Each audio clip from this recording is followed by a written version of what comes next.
সুন্দর পয়েন্টে আলোচনা করব যে রাত্রিতে কোন কাজগুলো আপনি শোবার আগে করবেন না, করলে আপনার ক্ষতি হতে পারে। দেখুন, বিছানা একটা এমন জিনিস, সারাদিনের ক্লান্তির পর আমরা বিছানায় গিয়ে গা দিই, শুয়ে পড়ি, রেস্ট নিই, বিশ্রাম করি। সারাদিনের ক্লান্তির পর আমরা যে বিছানায় শুই তার একটা মাহাত্ম্য আছে। আমরা প্রত্যেকে যে যার কাজে ব্যস্ত, সারাদিন অক্লান্ত পরিশ্রম করে আমরা অর্থ রোজগারের দিকে নজর দিই, নিজের পরিবার প্রতিপালন করি এবং বাড়ির কিছু কাজকর্ম করি।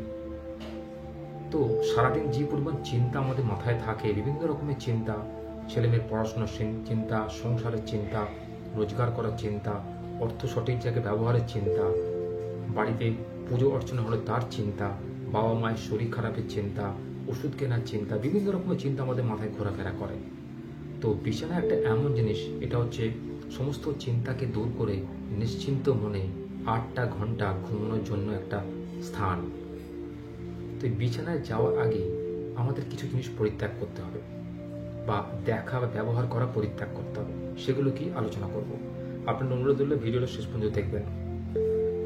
দেখুন, আজকালকার জন্য যুগে আমরা কি করছি, অর্থের পেছনে ছুটছি, সময়ের পেছনে ছুটছি। বলা বাহুল্য, এই দুটো জিনিসের বিনিময়ে আমাদের জীবনযাত্রা চলে।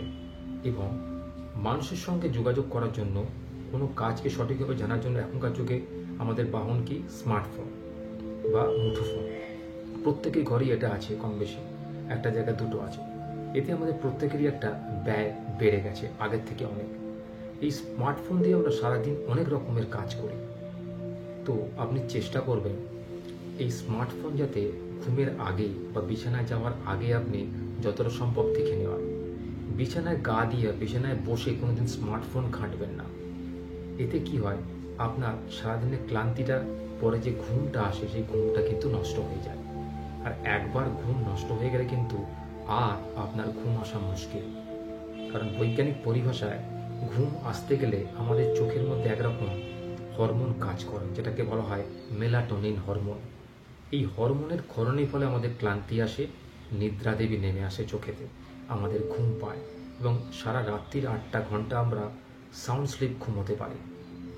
বিজ্ঞানের পরিভাষায় একটি সুস্থ লোকের সারাদিন 6 ঘন্টা থেকে 8 ঘন্টা নিদ্রা নেওয়া খুবই উপযুক্ত এবং দরকার। তা না হলে আমাদের শরীরে কিছু দৈহিক পরিবর্তন শুরু হয় বা দৈহিক পরিবর্তন লক্ষ্য করা যায়। অতিরিক্ত ঘুমানো যেমন ভালো নয়, ঘুম না হওয়া বা নিদ্রা না হওয়া কিন্তু শরীর খারাপ হওয়ার লক্ষণ। নিদ্রা না হলে কিন্তু, পর্যাপ্ত নিদ্রা না হলে পরের দিনের সকালটা কিন্তু আপনার জন্য সুখকর হবে না। আপনি কিন্তু একটা ক্লান্তি নিয়ে ঘুম থেকে উঠবেন এবং সারা দিন আপনার শরীরের মধ্যে সেই ক্লান্তি লেগে থাকবে। আপনি কাজে মন দিতে পারবেন না, আপনার ব্রেন ঠিকমতো কাজ করবে না, আপনি সমস্ত কাজে ভুলভ্রান্তি করবেন, মন মেজাজ আপনার খিটখিটে হয়ে থাকবে, ফ্রেশ থাকবে না, মনেতে একটা প্যাচ এসে যাবে। আপনি লোকের সাথে ভালো করে কথা বলতে পারবেন না, হাসি মুখে কথা বলতে পারবেন না, যে কোনো কথাতে আপনি ইরিটেটেড হয়ে যাবেন। তাই মনটাকে সুস্থ রাখার জন্য, শরীরটাকে ঠিকমতো পরিচালনা করার জন্য রাত্রে ঘুমোতে যাওয়ার আগে স্মার্টফোন দেখবেন না। আপনি বসে বসে চেয়ারে দেখুন বা টেবিলে বসে কিছুক্ষণ ঘাঁটুন, হেঁটে আপনি ফোনটা যথাস্থানে রেখে দিয়ে ঘুমোতে যান। ঘুমানোর আগে একদমই স্মার্টফোন দেখবেন না। অনেকের অভ্যাস থাকে যে শুয়ে পড়ে লাইটটা বন্ধ করে স্মার্টফোন দেখছে, সিনেমা দেখছে বা কারোর সাথে কথা বলছে, চ্যাট করছে।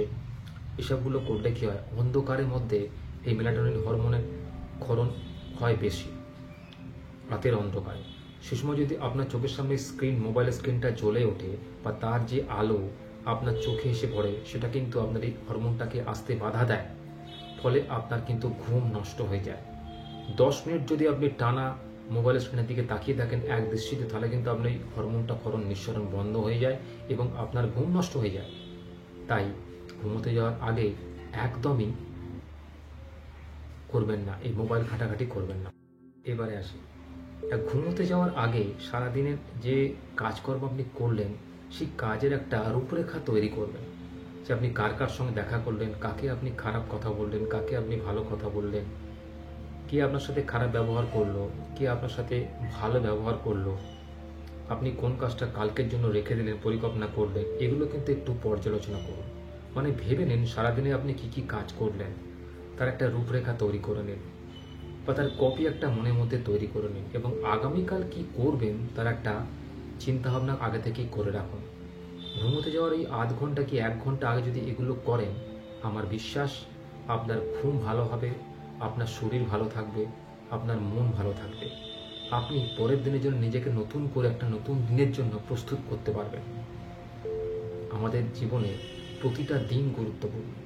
যে দিনটা একবার ক্যালেন্ডারের পাতা থেকে চলে যায় সেটা কিন্তু আর ফেরত আসে না। তাই যে দিনটাকে আপনি উপভোগ করছেন নিজের মন দিয়ে উপভোগ করুন এবং একটু প্ল্যানিং করুন যে আগামী দিনে যেন আপনি কী করতে চাইছেন বা কী করতে পারবেন। আগের দিনে রাত্রে যদি এটা ভেবে রাখেন তাহলে আশা করি আপনার ঘুমটা খুব ভালো হবে এবং আপনি সুস্থ শরীরে সুস্থ মনে পরের দিনের পরিকল্পনাগুলোকে পরিপূর্ণ করতে পারবেন। তো ঘুমের আগে এই দুটো জিনিস যদি করেন তাহলে নিঃসন্দেহে আপনার ঘুম ভালো হবে, আপনার চিন্তা শক্তি আরও উন্নত হবে এবং আপনি আরও ভালো কাজ করার জন্য উদ্দীপিত হবেন। আমার কথাগুলো যদি ভালো লাগে আপনাদের অনুরোধ আপনারা একটু লাইক করবেন আর আপনাদের বন্ধুবান্ধবের মধ্যে ছড়িয়ে দেবেন বা শেয়ার করবেন। আর যারা নতুন চ্যানেলে এসেছেন তাদেরকে অনুরোধ চ্যানেলটিকে সাবস্ক্রাইব করে রাখুন। এই ধরনের কিছু ভিডিও আপনারা দেখবেন যাতে আপনার জীবন আরও দেখবেন উন্নত হয়ে যাবে। আপনি চলার পথে অনুপ্রেরণা পাবেন। আপনি যদি ডিপ্রেসড হয়ে থাকেন, আপনি যদি মানসিক দিক থেকে অবসাদগ্রস্ত হয়ে থাকেন তাহলে কিন্তু এই ধরনের ভিডিও যদি দেখেন দেখবেন আপনার মনের উন্মাদনা অনেক বেড়ে গেছে। আপনার কাজ করার স্পিড, আপনার চিন্তা ভাবনা, আপনার প্ল্যানিং, আপনার কাজের পদ্ধতি সমস্ত কিছু দেখবেন পরিবর্তন হচ্ছে বা উন্নতির দিকে ধাবিত হচ্ছে।